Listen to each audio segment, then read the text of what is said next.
Hello students, gravity classes में दोबारा आपका स्वागत है। आपको याद होगा मैंने अपने प्रीवियस टॉपिक में ये बताया था कि कोई भी एक मिरर है और एक ऑब्जेक्ट उस मिरर के तरफ या उससे दूर जा रहा है तो इमेज उसमें जो बनेगा उसका वेलोसिटी क्या होगा, उस पर हम लोगों ने डिस्कशन किया था। आपको याद भी होगा कि अगर ऑब्जेक्ट हमारा है वो मिरर के, जैसे मैं यहाँ बता दे रहा हूँ आपको कि ये मिरर है, अगर ऑब्जेक्ट जो है अलोंग द एक्सिस मूव करता है तो वेलोसिटी ऑफ द इमेज भी I is equal to m square into velocity of the object होता है। लेकिन अगर हमारा object perpendicular to the principal axis move करता है तब उस केस में velocity of the image is equal to m velocity of the object. ये होता है हमारा। क्लियर? तो इसी पर बेस करके ये क्वेश्चन दिया है। ये जेई और नीट टाइप का क्वेश्चन है, तो इसको हम लोग सॉल्व करने का कोशिश करेंगे। इसको हम लोग उसी कॉन्सेप्ट के हेल्प से। ठीक है बच्चों, तो ये मैं इसको यहां पर इरेज कर दे रहा हूं।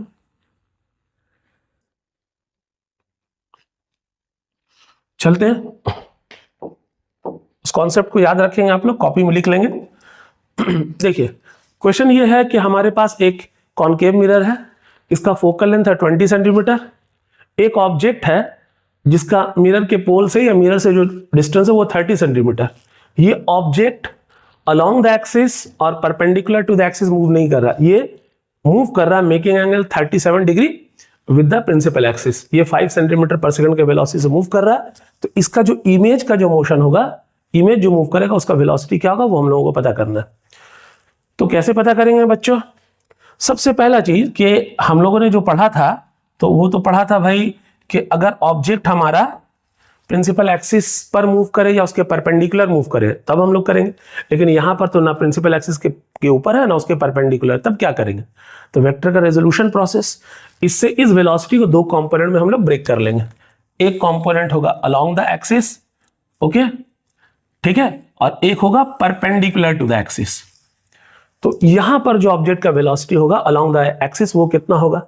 तो हम लोग को पता है 5 सेंटीमीटर पर सेकंड, ये 37 डिग्री एंगल बना रहा। तो इस तरफ जो होगा 5 cos 37 डिग्री। वेक्टर के रेजोल्यूशन प्रोसेस से 5 को ब्रेक करेंगे, 5 आएगा। जो एंगल है 37 डिग्री, जो कंपोनेंट बना रहा है वहां पे cos कंपोनेंट आएगा, और इस तरफ आ जाएगा हमारा 5 sin 37 डिग्री। ओके, अच्छा बच्चों, एक रफ हम लोग कर लेंगे कि ये जो cos 37 डिग्री है इसका वैल्यू होता है हमारा 4/5, और जो साइन 37 डिग्री है इसका वैल्यू होता है 3/5। ये आपको याद रखना होगा। ओके, तो अगर इसमें हम लोग सब्स्टिट्यूट करते हैं, देख लें 5 इंटू 4/5, तो 5 कैंसिल हो जाएगा, आएगा क्या हमारा? यहां आएगा 4। क्लियर? आप कैलकुलेशन करके देख लें। 5 साइन 37, 5 इंटू 3/5, 5 कैंसिल, क्या आ जाएगा हमारा? यहां आ जाएगा 3। इसका मतलब ये जो वेलोसिटी था 5 सेंटीमीटर पर सेकंड, इसको दो कंपोनेंट हम लोग ब्रेक कर दिया। एक कंपोनेंट जो आया हमारा अलोंग द प्रिंसिपल एक्सिस का वेलोसिटी है 4 सेंटीमीटर पर सेकंड ऑब्वियसली, और जो परपेंडिकुलर टू द एक्सिस है वो 3 सेंटीमीटर पर सेकंड। ओके, अब इसको हम लोग दो पार्ट में ब्रेक कर लेंगे। पहला जो प्रॉब्लम है ये 4 सेंटीमीटर दो पार्ट में, दो स्टेप में इसको हम लोग बनाएंगे, एक अलोंग द एक्सिस, एक परपेंडिकुलर टू द एक्सिस। पहले हम लोग चलते हैं अलोंग द एक्सिस, ठीक है, कि इसका वेलोसिटी v है 4 है, तो इधर क्या वेलोसिटी है, इमेज का क्या वेलोसिटी होगा? ऑब्जेक्ट का वेलोसिटी 3 इधर है तो इमेज का क्या होगा? उससे पहले एक काम हम लोगों को करना है कि ये देख रहे हैं ये फोकल लेंथ है और ये ऑब्जेक्ट का डिस्टेंस है u। तो सबसे पहला काम हम लोगों को ये करना होगा बच्चों, क्या करना होगा बताइए? सबसे पहला काम ये करना होगा कि ऑब्जेक्ट डिस्टेंस और फोकल लेंथ से इमेज का डिस्टेंस डिटरमाइन करना होगा।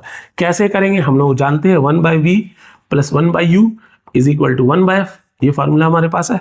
हियर यहां पर हम लोग वैल्यू सब्स्टिट्यूट करेंगे विद साइन कन्वेंशन। u जो हमारा है ऑब्जेक्ट डिस्टेंस 30 सेंटीमीटर है, ये जो हमारा पोल है मिरर का, इसको ऑरिजिन एज्यूम करते इसके लेफ्ट हैंड साइड है। ओके, कार्टेशियन कोऑर्डिनेट सिस्टम यहां पर अप्लाई करेंगे तो ये नेगेटिव हो जाएगा, तो u हो जाएगा हमारा -30 सेंटीमीटर। चलिए ठीक है, क्लियर। फोकल लेंथ f क्या है? 20, लेकिन कॉनकेव का है तो -20। जान रहे हैं आप लोग, कॉनकेव मिरर का जो फोकल लेंथ होता है लेफ्ट हैंड साइड होता है पोल की, इसलिए नेगेटिव है कार्टेशियन कोऑर्डिनेट सिस्टम के अकॉर्डिंग। अब ये सब का वैल्यूज पे हम लोग सब्स्टिट्यूट करते हैं तो क्या मिलेगा बच्चों? तो हम लोगों को मिलेगा 1/v minus okay 1/30 is equal to -1/20, ये हो गया। और 1/v ये उधर जाएगा तो 1/30 माइनस 1/20, एलसीएम लेंगे तो ये हमारा आ जाएगा -60 सेंटीमीटर। देख लें, है ना, 60 -60 सेंटीमीटर आएगा। नेगेटिव का मतलब क्या है? Real image. नेगेटिव का मतलब है real image. Real image left hand side बनेगा। ओके तो ये हमारा वेलोसिटी नहीं है, ये इमेज डिस्टेंस है -30 सेंटीमीटर 60 सेंटीमीटर। मतलब ये जो हमारा इमेज बन रहा है यहाँ पर, ये कितना डिस्टेंस पर बन रहा है बच्चों? तो 60 सेंटीमीटर पर हमारा इमेज बन रहा है। देखिए, चलिए ये हो गया। एम निकाल लेते हैं इससे बच्चों। क्या निकाल लेंगे? एम निकाल लेंगे। तो since m is equal to v/u होता है। Okay clear? v/u, v क्या है? 60। साइन कन्वेंशन हम लोग मैग्निफिकेशन में यूज नहीं कर रहे। u के प्लेस पर क्या होगा हमारा? 30। तो m कितना आ जाएगा बच्चों? m आ जाएगा 2। m कितना आ गया? 2। क्लियर? चलिए, तो हम लोग दो बात याद रखेंगे नेक्स्ट पेज में जाने से पहले कि अलोंग द एक्सिस 4 है, अब परपेंडिकुलर टू द एक्सिस 3 है। क्लियर? चलिए, और जो मैग्निफिकेशन है वो हमारा 2 है। ठीक है, चलिए अब हम लोग आते हैं तो हम लोग देख रहे हैं कि ये हमारा मिरर है। ओके बच्चों, और ये प्रिंसिपल एक्सिस है, ये पोल है। अच्छा, जैसा कि हम लोगों ने देखा था कि जो हमारा ऑब्जेक्ट है यहां पर, ये अलोंग द एक्सिस इसका वेलोसिटी 4 सेंटीमीटर पर सेकंड था, और परपेंडिकुलर टू द एक्सिस वो 3 सेंटीमीटर पर सेकंड था। ठीक है, क्लियर है? और जो हमारा इमेज था, इमेज यहां पर 60 सेंटीमीटर पर, यहां से 60 सेंटीमीटर का डिस्टेंस पर बन रहा था। ओके, इसका वेलोसिटी हमको डिटरमाइन करना है। तो सबसे पहला जो हम लोग डिटरमाइन करेंगे वो है वेलोसिटी इसका, वो है डिटरमाइन करेंगे हम लोग इधर अलोंग द एक्सिस।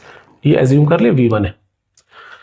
अब बताइए बच्चों v1 कितना होगा? तो हम लोगों ने देखा था कि velocity of the image along the axis अगर है तो क्या है? m² into velocity of the object. Clear? तो देखिए m का वैल्यू क्या हम लोगों ने देखा था? 2। तो 2 का स्क्वायर करते हैं, और जो ऑब्जेक्ट का वेलोसिटी है 4, तो 4 4 जा 16, तो वेलोसिटी हमारा आएगा 16 सेंटीमीटर पर सेकेंड। क्लियर? ये जो v1 है ये हमारा आ गया 16। क्लियर? यूनिट में नहीं लिख रहा हूं, ठीक है? अच्छा, क्लियर? अब देखिए कि मैं ऐसा करता हूं, इसके लिए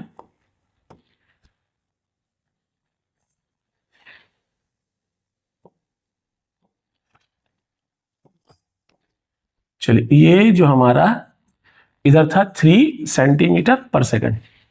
अब इसका इमेज जो होगा वो इधर मूव करेगा, इसका वेलोसिटी हम लोग डिटरमाइन करते हैं। तो कितना होगा बच्चा लोग? कि since v i perpendicular to the axis m into v था, याद होगा आप लोगों को, और वी आई के प्लेस पर v2 लिखूंगा मैं। तो m के प्लेस पर क्या था? 2, और vo क्या है? 3, तो क्या आ जाएगा? 6 सेंटीमीटर पर सेकंड। मतलब ये वेलोसिटी आ गया हमारा 6। क्लियर? तो इसका जो वेलोसिटी आया इधर 16 और इधर क्या आ गया? 6। अब हम दोनों का रिजल्टेंट पता करना है। कैसे पता करेंगे? देखिए, ये जो रिजल्टेंट होगा ये भी, तो 90 डिग्री के केस में हम लोग जानते हैं दो वेक्टर क्वांटिटीज है, अगर 90 डिग्री एंगल बना रहा है तो रिजल्टेंट का फॉर्मूला क्या होता है? r equal to √a² plus b², और जो रिजल्टेंट एंगल बनाता है tan phi equal to b by. Clear? मान लीजिए कि हमारा रिजल्टेंट इसके साथ जो एंगल फॉर्म कर रहा है दैट इज फाई। तो पहले हम लोग वेलोसिटी ऑफ द इमेज जो हमसे पूछा गया वो हम लोग डिटरमाइन करेंगे। Velocity of the image v is equal to क्या आएगा बच्चों? √v1² plus v2²। Okay, v1 के प्लेस पर हम लोग 16 सब्स्टिट्यूट करेंगे, और v2 के प्लेस पर 6 सब्स्टिट्यूट करेंगे सेंटीमीटर पर सेकंड। कमेंट्स में आपको बताना है कि ये कितना आएगा। ये रहा आपका होमवर्क। ठीक है, जो बच्चा इसका आंसर, जो जब भी मैं होमवर्क दूंगा अगर वो आंसर देता है, अब कमेंट्स में कोई भी चैप्टर पढ़ाने के लिए बोलता तो मैं as a reward, as a award उसको मैं वो चैप्टर पढ़ा दूंगा। ओके, तो मैं वेट करूंगा कमेंट में कौन इसका आंसर बताता है।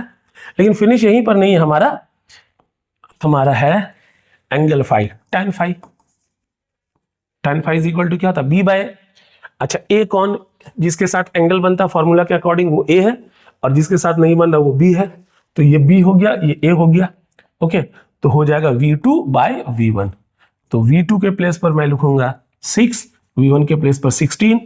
ओके, 2 3 जा 3/8, तो फाई निकालूंगा अगर तो tan इनवर्स 3/8। ओके, तो ये प्रॉब्लम हमारा फिनिश हो गया। मैं वेट करूंगा इसके आंसर का। ओके।